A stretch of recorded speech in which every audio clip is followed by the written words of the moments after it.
नमस्कार दोस्तों, शॉर्ट मंत्रा में आपका स्वागत है। आज की इस वीडियो में हम कवर करेंगे हृदय रेखा, मस्तिष्क रेखा, जीवन रेखा, विवाह रेखा, संतान रेखा, मणिबंध रेखा और भाग्य रेखा के बारे में। इसके साथ ही हथेली पे बनने वाले कुछ खास निशान, एक्स निशान के बारे में। तो नंबर 1 है हृदय रेखा।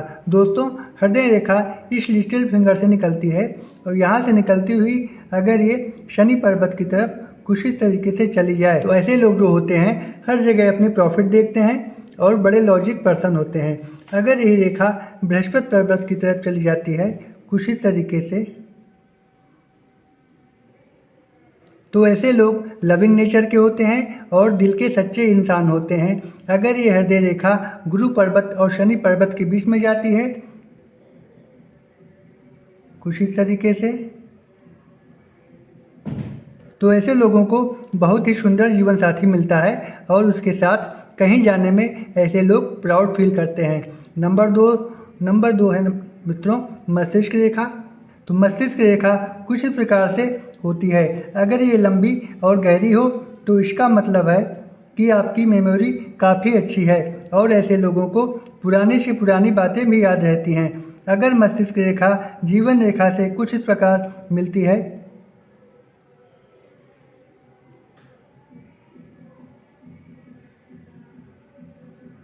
तो ऐसे लोग कोई भी काम लोगों की राय लेकर ही करना पसंद करते हैं।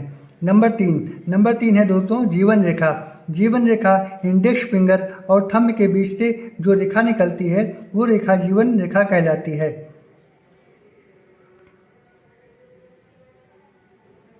दोस्तों, ये है जीवन रेखा। अगर इस रेखा के अंदर कुछ इस प्रकार की रेखाएं बन रही हैं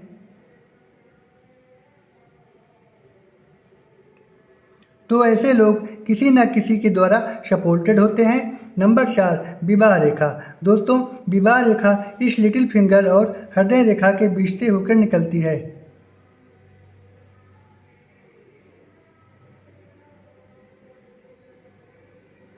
अगर ये रेखा लिटिल फिंगर और हृदय के बीच ठीक बीच से होकर निकलती है तो ऐसी सिचुएशन में आपकी शादी 20 से 30 वर्ष में हो जाती है।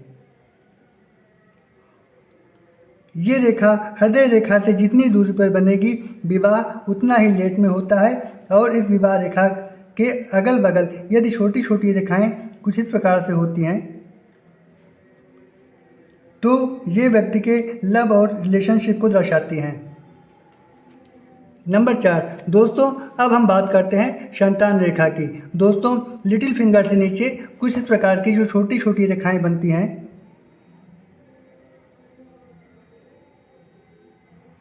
ये संतान रेखा कहलाती हैं। इसमें जो रेखा हल्की और छोटी हो वो दर्शाती है कि जो संतान होगी लड़की होगी और जो रेखा गहरी और लंबी हो वो लड़के का होना दर्शाती है। नंबर 5 दोस्तों, अगली रेखा है मणिबंध रेखा। ये रेखा कलाई के ऊपर होती है कुछ इस प्रकार से।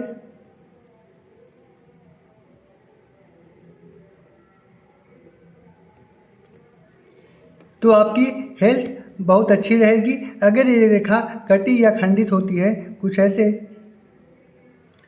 तो आपके स्वास्थ्य में कुछ प्रॉब्लम्स आ सकती हैं। अगर ये रेखा एक से अधिक हो तो इसका मतलब है आपको जीवन में मान सम्मान मिलेगा, मगर अगर ये रेखा कहीं से ब्रेकेज है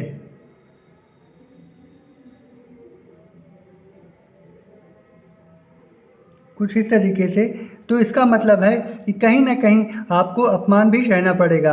नंबर 6 है दोस्तों भाग्य रेखा। भाग्य रेखा यहाँ से निकलते हुए शनि पर्वत की ओर चली जाती है कुछ इस प्रकार से। तो कई बार ये जीवन रेखा को छूते हुए जाती है तो ये आपके भाग्य की अच्छी स्थिति को दर्शाती है। अगर ये रेखा जीवन रेखा को छूते हुए कुछ इस प्रकार से चली जाए तो ये आपके जीवन की अच्छी स्थिति को दर्शाती है, यानी आपका भाग्य बहुत अच्छा रहेगा। अगर भाग्य रेखा जीवन रेखा से मिलकर एम का शेप बनाती है तो ऐसे लोग काफ़ी बुद्धिमान और हार्ड वर्किंग होते हैं और जीवन में काफ़ी सफल होते हैं। दोस्तों, अगर यहाँ पे एक रेखा हृदय रेखा और मस्तिष्क रेखा को काटते हुए एक्स का साइन बनाती है कुछ इस प्रकार से, तो ऐसे लोग बहुत ही भाग्यशाली और धनवान होते हैं। साथ में ऐसे लोग बहुत ही फुल ऑफ विजडम होते हैं और लग्जरियस लाइफ जीते हैं।